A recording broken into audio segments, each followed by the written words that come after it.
É a primeira vez que eu tô fazendo isso, tá? Daí, se vocês tiverem qualquer dúvida, se vocês tiverem qualquer preocupação, vocês me interrompam a qualquer momento, tá certo? Eu vou passando aqui e vocês vão falando comigo a hora que quiserem, a hora que precisar, tá? Estão enxergando direitinho aí a minha tela, pelo que eu posso ver, né? Tô com um teste aqui também. E aí, hoje a gente vai conversar então um pouquinho a respeito do livro que a Unicamp seleciona como leitura obrigatória, que são os Sermões do Padre Antônio Vieira, né? Quando a gente pensa nesse livro do Vieira, na verdade o Vieira ele é um grande escritor, é um grande representante da literatura barroca de língua portuguesa. Ele é português, é um padre português, era um padre jesuíta, viveu durante o século XVII. No início da vida, quando ele era jovem, ele veio para o Brasil, ser missionário aqui no Brasil. Então, ele começou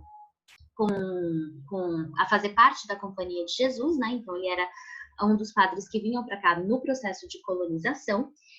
Mas a maior parte mesmo da vida dele, da vida adulta, ele vive em Portugal. E aí tem uma coisa bem interessante, porque o padre Antônio Vieira, ele é um padre católico, mas ele era um padre extremamente politizado, né? Muitos dos sermões, ele escreveu de tudo, escreveu sermão, escreveu cartas, escreveu profecias. Muitos dos sermões do padre Antônio Vieira eram sermões extremamente políticos, eles eram muito críticos em relação a algumas questões sociais, até mesmo do processo de colonização e do projeto de expansionismo, né? Da saída de Portugal de lá da Europa e da conquista dos países na América, na África e na Ásia. Então ele fazia muitas críticas a esse processo. Só que a Unicamp não escolheu nenhum desses sermões políticos para a leitura obrigatória. Ela escolheu o sermão religioso. E aí, então, a gente vai ver o padre Antônio Vieira escrevendo 3 textos que são sermões da quarta-feira de cinzas. E aí, quando a gente pensa na quarta-feira de cinzas, a gente pensa na data mesmo católica, né? No evento católico da quarta-feira de cinzas, que é o primeiro dia da quaresma. Então, a gente vê que a temática que a Unicamp selecionou, ela não é uma temática de engajamento, ela vai ser uma temática cultural, uma temática mais voltada para essa questão religiosa, tá? E isso é significativo, porque os 3 sermões da quarta-feira de cinzas que ela seleciona são sermões que vão trazer os valores cristãos que eram intensamente pregados durante o século XVII no movimento barroco da literatura, tá? Só para vocês entenderem e tomarem bastante cuidado, prestem atenção que quando a Unicamp seleciona os 3 sermões, ela vai querer essa edição aí. Essa edição é publicada pela própria editora da Unicamp, e além dos 3 textos do Vieira, que não são muito longos, a gente tem um prefácio que é do organizador. O organizador é o professor Alcir Pécora. Ele é um dos principais estudiosos do padre Antônio Vieira, que a gente tem aqui no Brasil, hoje, aliás, no mundo todo, né? E ele vai escrever um super prefácio para tentar contextualizar mesmo o vestibulando de como é a obra do Vieira, de qual é a proposta dele aqui nessa seleção. Então, a gente tem bastante informação legal. Então, se vocês quiserem ter o livro, se vocês quiserem providenciar, né, uma compra desse livro, eu sugiro que vocês comprem essa edição, porque ela vai ser uma edição bem completa, né? E a Unicamp vai pensar nessa edição quando for elaborar as questões. Os textos são os mesmos sempre, tá? Inclusive, a gente tem no Essência, se vocês quiserem emprestar, e a gente também tem os textos digitalizados, eu posso colocar para vocês lá na plataforma. Mas se vocês quiserem ter a obra, vale a pena vocês investirem nessa edição aí, ok? Bom, vamos lá então. Tá tudo bem até aqui? Vocês estão aí comigo? Vi que chegou mais gente agora, né? Se tiver qualquer dúvida, vai me interrompendo, por favor, tá bom? Também tô aqui de olho em vocês, tá? Bom, para a gente poder começar a pensar nessa aula, eu queria mostrar para vocês quais são os sermões que a Unicamp selecionou para esse vestibular, tá? Quando a gente pensa, como é que eu faço para tirar essa seta daqui? Eu preciso limpá-la, né? Peraí.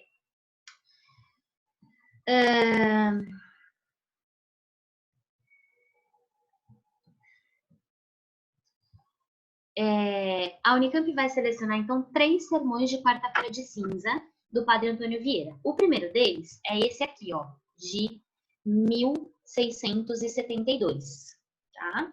Então, esse é o primeiro que a gente precisa pensar aqui. Depois, o próximo sermão da quarta-feira de cinza já é do ano seguinte, 1673, ó. E aí, quando a gente pensa que a quarta-feira de cinzas, ela é esse evento religioso, ela é o primeiro dia da quaresma, e a quaresma, ela é aquele período representativo, né, na cultura cristã, dos 40 dias que Jesus passou no deserto, sendo tentado pelo demônio e resistindo bravamente, para se manter puro e tudo mais. A gente vai entender a quaresma como uma analogia para isso. E aí é um período de privações, né? É um período de sofrimento, de sacrifício. Geralmente, na quaresma, as pessoas costumam fazer jejum de alguma coisa que elas gostem muito, né? Como a quaresma termina muito próximo da Páscoa, ela começa logo depois do carnaval e termina muito próximo da Páscoa. Então, são 40 dias que as pessoas costumam ficar sem comer carne, sem comer chocolate, coisas que elas gostam muito para se privar, certo? Então, a gente tem esse evento uma vez por ano. Por isso que o sermão da quarta-feira de cinzas, você tem um no ano, outro no outro e outro no próximo ainda, ok? Os dois primeiros, o de 1672 e o de 1673, são sermões que foram escritos e foram pregados, certo? O terceiro sermão que vocês têm aí, esse último, repara bem, porque ele não vai ser pregado. Ele vai ser escrito, né? Ele fica sendo conhecido como Sermão da Capela Real. Ele vai ser escrito, mas ele não vai ser pregado, porque o padre Antônio Vieira vai ficar doente nessa ocasião. Então, o texto é um texto que nunca foi verbalizado, tá? A gente vai falar um pouquinho sobre o gênero, sermão, já. Mas é para vocês entenderem, o sermão ele é um texto que é escrito para ser pregado, para ser falado, né, na igreja. Então, nesse caso aqui, o último sermão foi escrito, mas ele não foi pregado. Então, vocês vão reparar que tem algumas coisas interessantes aí, ok? Então, esses são os 3 textos que a Unicamp seleciona como leitura obrigatória. Ela pressupõe que você conheça esses 3, certo? O Sermão da Quarta-feira de Cinza, de 1672, o Sermão da Quarta-feira de Cinzas, de 1673, e o Sermão da Quarta-feira de Cinza, conhecido como Sermão da Capela Real, que é possivelmente de 1675, mas não temos esse registro específico, só que ele não chegou a ser pregado, então a gente não sabe exatamente muitas informações sobre a execução dele, tá? Bom, importante também que vocês tenham em mente aí, quando a gente estiver falando, né, desse gênero, que é um texto associado a esse evento religioso, certo? A quarta-feira de cinzas, ela encerra o carnaval, isso é bem importante, tá? Ela vai encerrar o carnaval, que é a festa da carnalidade, é a festa dos excessos, né? Da manifestação do corpo, das vontades, dos desejos, das fantasias. Então, é um período de purificação. É o primeiro dia depois do carnaval que abre, então, esse período de quaresma. Então, a quaresma, de novo, vai significar essa ideia de privação, de purificação e de penitência. Isso vai ser muito importante para a gente entender o que o Vieira está falando aqui nesses 3 textos, certo? Bom, eu queria que vocês só abrissem seus microfones agora, por favor, um pouquinho, para eu saber se está tudo bem, se vocês estão me ouvindo bem e se vocês estão entendendo tudo que eu estou falando. Tá tudo certinho aí? Aqui tá. Beleza. Aqui tá tudo bem. E o resto do pessoal acho que dormiu. Bom, vou tomar então a Ives e o João como referência, ok? Vamos seguindo aqui. Bom, Para a gente poder entender a ideia do padre Antônio Vieira, quando ele escreve esses sermões aí, da Quarta-feira de Cinzas, eu preciso retomar com vocês alguns aspectos que são importantes sobre o movimento barroco. O movimento barroco, o movimento barroco na literatura e nas outras artes, ele acontece a partir da segunda metade do século XVI, e ele se consolida como movimento artístico no século XVII. Então, o que vai estar acontecendo aí nesse século XVII? Primeira coisa, Portugal está passando por um momento de crise, né? Depois de todas as ocorrências, as disputas pela coroa com a Espanha, de toda uma questão comercial, a gente vê um processo de decadência. Então, eles estão meio que em crise. E aí vai acontecer de muitos desses portugueses, especialmente portugueses que não são nobres, né? Que não são, perdão, da realeza, mas são nobres, eles vão acabar migrando para o Brasil e vão acabar fazendo a sua moradia, né, aqui na colônia. A gente ainda era, no século XVII, uma colônia de Portugal, a gente aqui no Brasil. Então, eles vêm para cá e acabam se consolidando aqui. Então, a gente percebe que tem toda uma movimentação em torno desse povoamento da colônia, né, sobretudo aqui no Brasil, em que a gente estava vivendo uma época de um ciclo econômico muito forte aqui, muito bem consolidado, né? O ciclo do açúcar, depois a gente entra no ciclo do ouro. Então, a nossa economia aqui estava meio que sustentando a economia portuguesa. E existe uma coisa fundamental sobre o barroco que vocês não devem se esquecer nunca, nem quando estiverem pensando no Padre Antônio Vieira aqui para a Unicamp, nem quando estiverem pensando no Gregório de Matos, que é a leitura obrigatória para a FUVEST, que também é um autor barroco, tá? Quando você pensar no barroco como um movimento literário, você precisa pensar na estética, no contexto histórico da Contra-Reforma, certo? Que contexto histórico é esse? No início do século XVI, né, a gente vai ter a chamada Reforma Protestante. A gente vivia ali naquele contexto de Idade Média, né, mais advindo da Idade Média, a gente tinha a igreja como um poder político muito forte, a Igreja Católica, a instituição Igreja Católica, e vai haver uma reação a isso dentro do cristianismo, que é esse movimento da Reforma Protestante, que acontece na Alemanha e é liderado pelo Martim Lutero. O que vai acontecer na Reforma Protestante? O Martim Lutero vai escrever 95 teses que vão questionar alguns dogmas da Igreja Católica e vão propor uma nova via de aplicação do cristianismo. Muitas coisas vão acontecer aí, mas uma delas que eu gosto de chamar a atenção é o fato da questão do acúmulo de bens.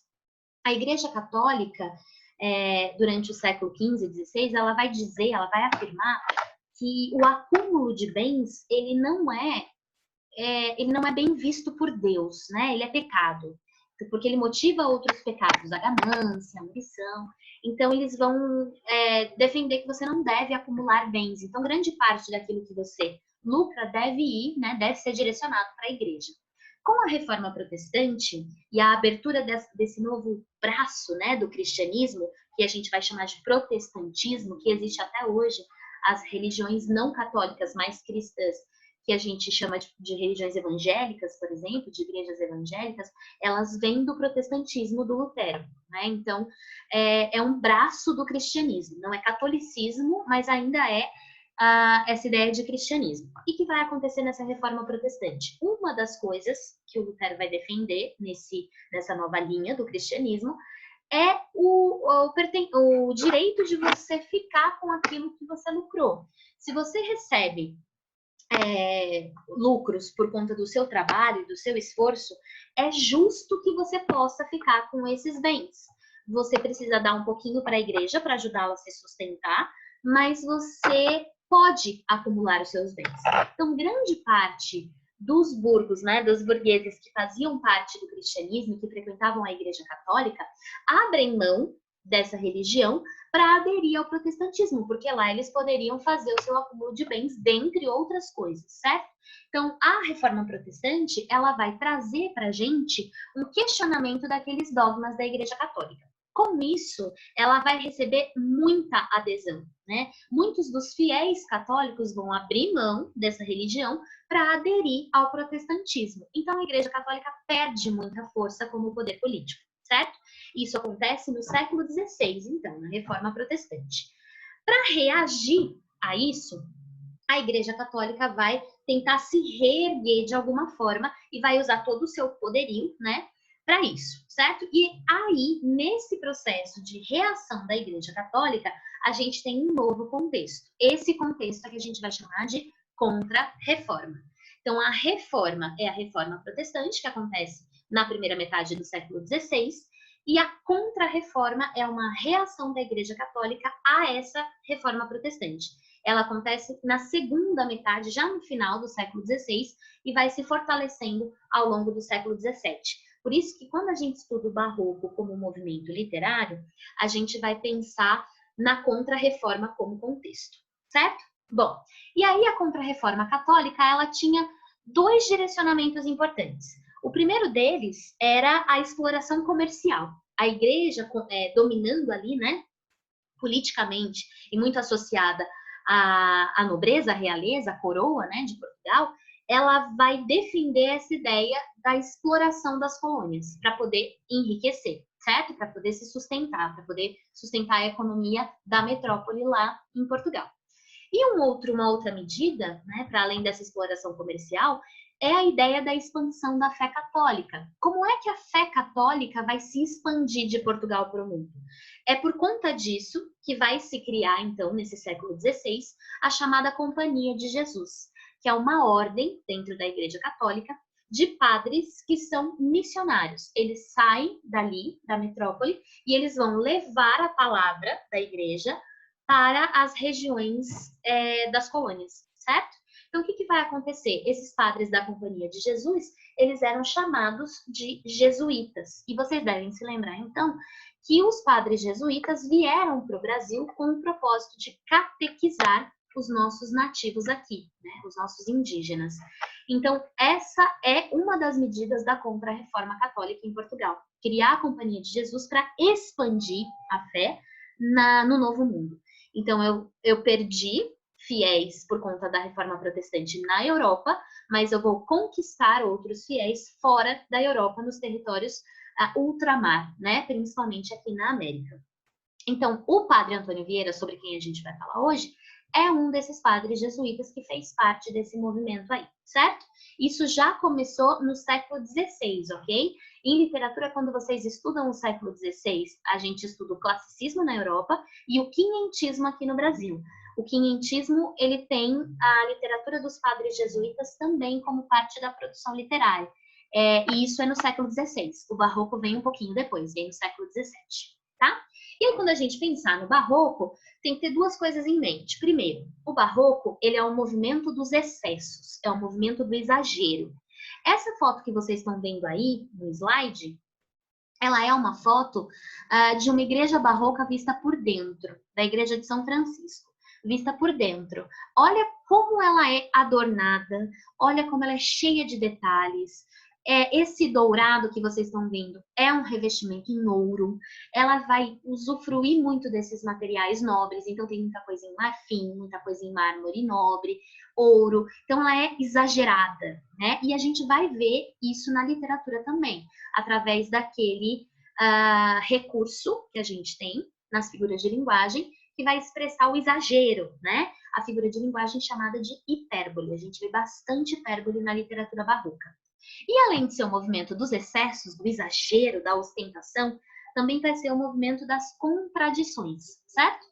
O barroco vai explorar muito essa ideia dos opostos, tá? Principalmente opostos que vão trabalhar com valores religiosos. A ideia do barroco é que a gente vai ter o ser humano colocado ali na condição, né, de se sentir dividido entre o certo e o errado, entre o bem e o mal, entre o divino e o profano. Então a gente vê que o homem barroco, ele está sempre em dualidade, ele está sempre atormentado por um ciclo de culpa, certo? Por quê? Porque esse homem barroco, esse homem do barroco, ele vai ser extremamente religioso e pontualmente aqui extremamente católico, né? E esse catolicismo vai dizer para ele algumas coisas, né? A primeira delas é que pecar vai fazer com que você vá para o inferno, porque a gente tem essa oposição, né, do cristianismo muito clara aí. E esse pecado, ele vai vir do aproveitamento da vida. Então, por que o homem barroco está sempre dividido entre o certo e o errado? Porque ele sabe que a vida é efêmera. A efemeridade da vida é um dos temas mais importantes desse momento. A vida acaba, certo? E se a vida acaba, eu preciso aproveitá-la. Só que se eu aproveito a vida, eu peco. E se eu peco, eu vou ser punido por Deus, eu vou para o inferno. Então, eu tenho que me penitenciar para me redimir. E aí, então, eu posso ir para o céu. Então, ele está o tempo todo atormentado pela culpa do pecado. Isso é muito significativo, tá? E isso vai ser uma das coisas que o Vieira vai discutir aí nesses 3 sermões da quarta-feira de cinzas. Bom, e aí, só para a gente fechar, uma coisa que é importante vocês lembrarem, é com relação aos preceitos estéticos barrocos do cultismo e do conceptismo. No cultismo, a gente tem o trabalho com a linguagem, o jogo de palavras, a escolha, o rebuscamento, as figuras de linguagem, o hermetismo do texto, né, deixar ele um pouco mais difícil por conta do rebuscamento, já que é o movimento dos exageros. Na literatura, esse rococó que vocês estão vendo aqui nessa foto, ele vai ser marcado pela escolha de palavras, pelo vocabulário rebuscado, tá? Então, o cultismo é o jogo de palavras. E o conceptismo, que é o jogo de ideias. A gente vê o conceptismo quando o texto literário barroco tenta desenvolver uma analogia, uma linha de raciocínio. E é isso que a gente vai perceber aqui nos textos do Antônio Vieira, ok? Então, só para vocês fixarem, o cultismo é o jogo de palavras e o conceptismo é o jogo de ideias. Isso é importante e vocês vão rever e ver isso um pouco mais a fundo quando estudarem mesmo o movimento barroco nas aulas de literatura. Então, eu só estou colocando aqui para vocês se contextualizarem um pouquinho sobre o que a gente vai falar agora, pensando no Padre Antônio Vieira, ok? Bom, seguindo aqui a nossa linha, vamos comentar um pouquinho sobre o Vieira. Vocês devem se lembrar que ele viveu, então, no século XVII, ele nasce em 1608 e tem a sua morte registrada em 1697. Foi um dos principais escritores portugueses do Barroco, tá? Então é um dos principais nomes. Ele se ordenou, desculpa, ele se ordenou padre jesuíta em 1634. E ele vai escrever muito sempre, né? Então ele vai ter uma obra muito extensa, que vai compreender um monte de profecia que ele faz naquele momento, cartas que ele troca com outros padres, envia para padres, inclusive, em outros países, e o principal da sua obra, que são os sermões. Ele vai se tornar um missionário, né? Ele vai se tornar um padre jesuíta, então ele vem para o Brasil, passa um tempo aqui, e ele vai escrever alguns dos seus sermões mais importantes aqui. E justamente, como eu falei para vocês, aqueles textos que vão trabalhar com a ideia de crítica social, né? De crítica política. Ele era extremamente politizado. Então, a gente vai ver que ele era um grande argumentador. Ele era muito talentoso como argumentador. E o sermão é um texto argumentativo, né? Pensando em Unicamp e pensando na importância que o gênero tem para essa prova, a gente precisa ter em mente essa ideia de que o gênero é um gênero argumentativo, ok? A gente vai identificar argumentos no sermão, certo? Bom, de todos esses sermões políticos, a gente vê alguns são muito críticos, ele vai ser, inclusive, perseguido pela Inquisição por conta disso, né? A gente vê, durante a Contra-Reforma, em Portugal, sobretudo, o Tribunal da Inquisição sendo criado para perseguir os hereges, para perseguir aqueles que atentavam contra a palavra da Igreja, né? A gente vê a lista do Index sendo criada. O Index é uma lista de leituras proibidas pela Igreja. Então, o Padre Vieira vai questionar essa postura da Igreja Católica inquisidora, né? E ele vai ser perseguido também por conta disso. Então, a gente, inclusive, tem acesso aos autos inquisitoriais dos julgamentos do Padre Antônio Vieira. Então, apesar de extremamente político, a Unicamp não quis olhar para o Vieira social, né? Para o Vieira crítico. Ela quis olhar para o Vieira religioso. Então, ela selecionou esses 3 sermões da Quarta-feira de Cinzas que foram, então, escritos para serem pregados, para serem proferidos na missa da Quarta-feira de Cinzas nos anos de 1672, 1673 e aquele outro da Capela Real que foi escrito, mas não chegou a ser pregado, ok? Todos esses textos são criados, né? São escritos para serem pregados na mesma data em anos diferentes. Então, todos eles falam do mesmo tema. Né? E aí, o mais importante, o tema, o que une os 3 textos, e para a Unicamp isso é significativo, é a temática da morte. E a gente está falando aqui dessa ideia da Quarta-feira de Cinzas, do morrer, né, do saber morrer para poder, do saber viver para poder saber morrer. E aí, então, a gente tem um certo olhar para o desengano humano também, tá bom? Vamos pensar um pouquinho sobre isso. Só para a gente poder iniciar os comentários sobre os textos, eu queria que vocês olhassem com carinho para essa imagem que eu coloquei aqui para vocês, ok?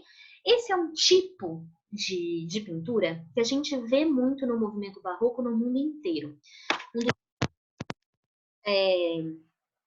Um dos principais artistas dessa estética é o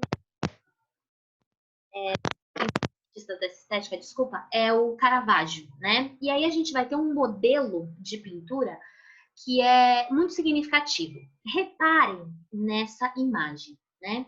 Olhem aí para ela. Vejam o que é mais chamativo. Qual é a coisa que mais aparenta, mais chama atenção, primeiro chama a sua atenção quando você olha para esse quadro? A gente está falando aqui, né, de um crânio. Então, repara como esse crânio aqui, ele está em destaque, certo? Esse crânio vai representar a ideia de morte, mas ele representa outras coisas também. Ele representa aqui pra gente a igualdade. Uma das coisas mais importantes sobre o pensamento barroco é esse conceito de igualdade, de que em vida, na vida terrena, todos nós somos diferentes. Cada um é de uma classe social, cada um tem posses, tem gente que sofre, tem gente que não, tem gente que... Enfim, tem todo tipo de caráter e todo tipo de pessoa no mundo. Agora, quando a gente morre, fica todo mundo exatamente igual. Então, independente da vida que você leva aqui, quando você morre, você vai se tornar exatamente igual a todo mundo. Então, esse crânio, ele meio que representa esse conceito de igualdade. Além disso, repara também que a gente tem outros elementos. Eu tenho um cálice derrubado, né, que pode representar aqui, isso numa interpretação mais livre, tá? Mas que pode representar aqui a queda dos vícios, né? A gente tem o incenso aqui, que também é um incenso de purificação divina. Vocês têm uma pena, que representa a escrita, a arte da palavra. Vocês têm uma bússola, que pode representar o norte, o direcionamento, o caminho certo, né? E o mais significativo sobre esse quadro, reparem que a gente tem luz e sombra. Não sei se vocês conseguem ver o meu cursor quando eu faço isso, né? Deixa eu marcar aqui para vocês verem. A gente tem aqui luz nesse lugar.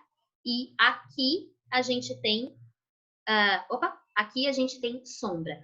Essa oposição entre luz e sombra, ela é bem significativa para a gente, porque vai representar aquela dualidade que eu falei para vocês, que é tão importante para o barroco. Se o barroco é o movimento dos contrastes, nesse quadro a gente vê um contraste evidente, o contraste entre o claro e o escuro. Outra coisa que é muito importante de lembrar sobre o barroco como estética artística é que essa luz que entra no quadro, reparem, ela vem do canto superior direito, ela vem de cima, né? Ela ilumina sempre de cima para baixo. É muito raro a gente ver esse foco de luz incidindo de outro lugar. Então, ela sempre incide de cima para baixo, vindo do lado direito de quem olha, né? Então, isso é significativo porque isso vai representar a presença divina. Então, é a luz divina lançada sobre todas essas coisas que estão sobre a mesa, né? Então, esse é um pensamento importante para vocês terem quando forem ler os sermões do Padre Antônio Vieira. A gente ter esse olhar sobre essa necessidade do certo e do errado, do claro e do escuro, do divino e do demoníaco, né? E é um pouco sobre isso que ele vai falar. E aí eu pus uma frase aí que vai ser o mote das nossas discussões na aula de hoje, né? O Vieira dizia que saber morrer é a maior façanha. Uma das coisas que ele defende nesses 3 sermões, tá? Os 3 sermões vão falar exatamente da mesma coisa. É a ideia de que você precisa saber morrer. Saber morrer é mais importante do que saber viver. O que seria esse saber morrer, né? Ele vai falar um pouco sobre como a gente tem que levar a nossa vida para pensar na morte como uma passagem para a vida eterna ao lado de Deus, né? Então ele diz que tem 2 maneiras de se viver. Uma que é viver corretamente, segundo os preceitos da igreja, e outra que é viver segundo os vícios e tentações, que é viver erroneamente. Se você vive corretamente, mesmo que você se prive e sofra durante a sua vida, você vai ser muito feliz, porque você vai morrer, vai para o céu e vai ficar ao lado de Deus. Se você vive aproveitando a sua vida, desfrutando das belezas terrenas, dos vícios, dos amores e da carnalidade, você está vivendo do jeito errado. Deus condena essa sua maneira de vida. Então, quando você morrer, você não vai para o céu, você vai para o inferno. E é basicamente pautado nessa ideia que o Vieira vai escrever esses 3 sermões que a Unicamp cobra. Ele vai querer argumentar sobre a necessidade de você viver em privação, em penitência, para morrer e aproveitar a sua vida eterna. Né? Então, é muito interessante porque ele tenta argumentar para justificar da existência dessa vida eterna, que é uma coisa que ninguém pode provar, né? Então, é a palavra da igreja, a força da palavra da igreja, e tentando mostrar o quanto é importante que os fiéis ali se comportem durante as suas vidas. A gente vai dar uma olhadinha em alguma dessas coisas, tá certo? Bom, vamos lá. O gênero sermão, só para a gente pensar algumas coisas aqui, tá? Desculpa, desconfigurou, eu acho, a hora que eu compartilhei aqui com vocês. Quando você pensar em sermão, pensando na Unicamp, você tem que lembrar que esse gênero é dividido em 3 partes. A primeira parte não é necessariamente capítulo, tá? Perdão, não é necessariamente parágrafo. A primeira parte, são as primeiras ideias apresentadas no texto, é chamada de introito ou exórdio. O introito ou exórdio, ele é a introdução do sermão. É onde o padre vai dizer ali sobre o que o sermão vai falar naquela missa, né? naquela ocasião. Ele vai dizer qual é o tema e ele vai expor ali as principais ideias que ele vai desenvolver. Ok? Depois, a gente vai entrar na parte mais importante e mais longa do texto, que é o chamado desenvolvimento ou argumento, né? Que é quando a gente vai ter uma tese defendida ali e o padre vai debatendo no sermão os prós e os contras daquela tese. Ele vai argumentando e problematizando, né? Para convencer o fiel daquilo que ele está defendendo. E geralmente essa argumentação ela é toda pautada no medo de ir para o inferno, né? Especialmente nesses textos que a gente vai conversar aqui. Depois a gente tem o final, que é a conclusão do sermão. Essa conclusão ela é chamada de peroração. É quando ele vai incitar, quando o padre, né, vai incitar os fiéis a seguirem aquela proposta e ele vai deixar uma mensagem de lição, né, uma lição de moral para que o fiel saia da igreja, né, a pessoa saia da igreja com aquela ideia em mente para que ela possa levar e aplicar isso na sua vida, certo? Importantíssimo sobre o gênero sermão. O gênero sermão, ele vai ser um gênero de interlocução marcada. Quando a gente pensa no texto do sermão, ele vai trabalhar aqui com a marcação da interlocução. Então, é um gênero de interlocução marcada. O padre fala com os seus fiéis, tá? Ele se dirige, ele cumprimenta, ele marca a segunda pessoa, ele fala ele usa a segunda pessoa, ele cumprimenta, ele, enfim, discute, fala outras coisas, tá? O tempo todo ele vai conversando. Então, a gente vê no texto a interlocução marcada frequentemente. Isso é importante, ok? Não se esqueçam disso, porque é um texto escrito para ser lido, para ser declamado. Bom, seguindo aqui, vamos pensar agora um pouquinho sobre o sermão, o estilo de sermão do Padre Antônio Vieira. Ele é extremamente original nos textos que ele escreve. Ele chega a ser polêmico em alguns, não nesses, né? Mas em alguns ele chega a ser polêmico. Ele vai trabalhar muito com a ironia, muito, e com os tons de crítica. Se ele não está criticando uma postura social, uma instituição política ou algo nesse sentido, ele está criticando o fiel que não se compromete com os valores da igreja. Então, ele é muito firme nessa situação, ok? Eu quero que vocês prestem atenção quando forem ler os textos, nas descrições realistas que ele faz. Ele faz uma descrição muito apelativa, né, para tentar defender a ideia de que a gente tem que viver de maneira comportada para poder morrer e ir para o céu, não para o inferno. Ou seja, a gente tem que viver em penitência, né? Ele vai fazer algumas descrições apelativas, ele vai construir algumas analogias, ele vai trazer intertexto, então ele vai citar mitos, episódios bíblicos, ele vai citar casos de filósofos, então ele vai trazendo aqui historinhas, né, e argumentos mesmo para sustentar a ideia de que você precisa viver em privação, pensando que a gente está falando aqui de sermões de quarta-feira de cinzas, ou seja, aquele momento de abertura do período de jejum, do período de privação. Então ele vai tentar né, convencer o fiel a partir dessa argumentação. Prestem atenção também que ele sempre vai trazer o sermão iniciado por uma citação bíblica. E no caso desses 3 sermões de quarta-feira de cinza que a gente vai ler, que a gente vai discutir, é a mesma citação bíblica em latim, né?